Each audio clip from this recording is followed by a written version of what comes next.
Hello everyone, back again, continuing our discussion of object-oriented programming in R. We're still on message passing object-oriented programming with the R6 package, and we want to investigate method chaining. So method chaining is this concise and very convenient device that most object-oriented programming implementations give you for calling one method after another on an object. So to illustrate this, I'd like to maybe pimp out the class lion a bit with some new attributes and methods. Now, to get one of the attributes out there, we're going to need to create a data frame. It's a data frame that tells you what are the possible things that a lion might eat and how much those things weigh.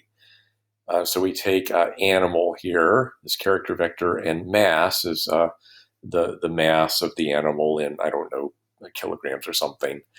And then we put them together into the data frame prey. So let's go ahead and run that code chunk. And there's prey. I'll pop it up for you to see. Okay. So what we want to do is add prey as a new attribute to the class lion that we have created in the last screencast. And we also want to add an attribute called eaten. And this is a character vector which initially is empty, but which is going to contain a record of all the animals that the lion has eaten.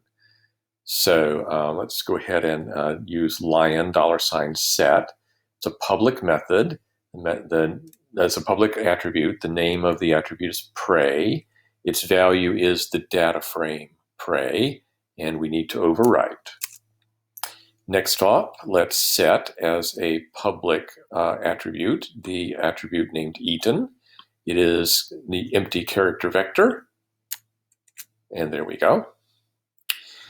Now let's endow our lions with the capacity to eat a beast of prey. So we have to add an eat method. Here it comes. Lion $set. It's going to be a public method. The name of it is eat, and it being a method, the value is a function, highlighted here. And so basically what happens is in the function, we find out how many rows the prey data frame has in it. And, and then we take a random sample of size 1 from the rows of this data frame, and that would be an animal that the lion presumably catches, and is going to eat. And here we are finding out the first letter in the name of that animal. And what I'm doing here is just finding out whether the name starts with a vowel or not, because that's going to condition the way that I cat out the report about what animal was just eaten. A bear was eaten versus an antelope was eaten. So you need to know whether to say a or an. But after the report about what animal was eaten, then we need to modify the eaten attribute of the object. And so we take its previous value and we throw on the name of the animal that was just eaten. And of course, if the lion ate that animal, then the weight of the lion is going to have to be increased by the mass of the animal that was eaten. So the new weight is now present.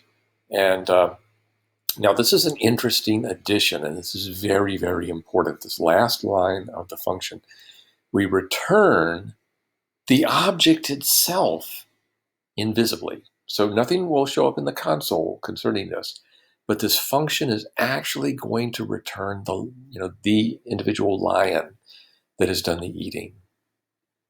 And of course, override is true. So let's run this code chunk. So this is going to let the lion eat an animal with a brief report about what it just ate. But let's say that lions, they're very interested in what they've eaten and how this affects their weight, let's say. And so they actually like to report about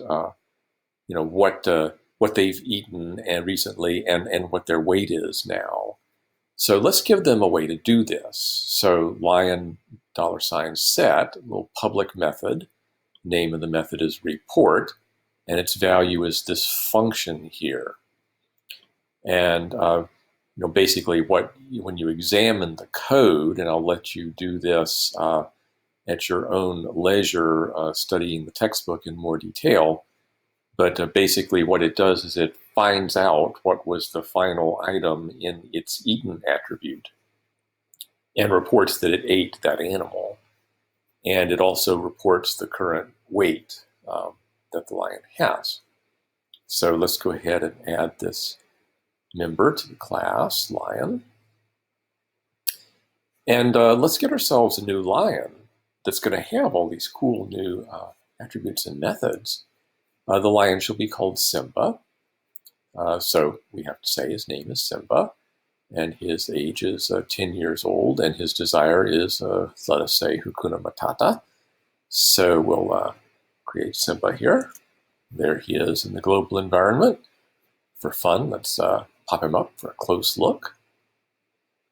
See, look, there's the prey attribute. Little data frame, 6 rows, 2 columns.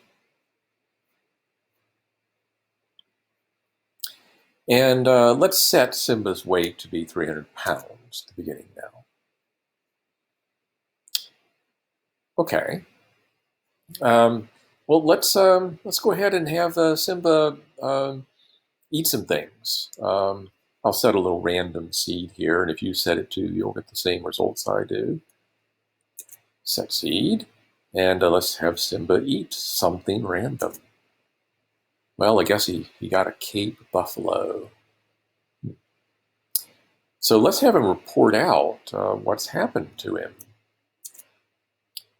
My name is Simba. My most recent meal consisted of Cape buffalo, and I now weigh 360 pounds. The buffalo apparently weighing a mere 60 pounds. So what I'd like to do now is have Simba eat 2 more times and then make a report. And this is where the chaining comes in. Remember, the eat method returned self invisibly, so it returns the object invisibly. So look at this function call down here where I've got my mouse. Simba $eat makes Simba eat, but it returns Simba. So Simba has the ability to have this eat, has the ability to eat again. And then Simba is returned, and he has the ability to report. So because of the return of self each time, sorry, I appear to have mangled the text. Let me fix this. Because we have returned Simba each time in the eat method, then we get to do this chaining, and let's just watch the effect. So Simba eats another Cape buffalo, then a wildebeest, and then he issues his report, and he's quite a bit heavier now. So in object-oriented programming languages, you'll see the method chaining used quite frequently because of its convenience and also maybe its just inherent coolness. That's all for now. Next time we'll consider a more complicated application of object-oriented programming, a simulation about whale populations.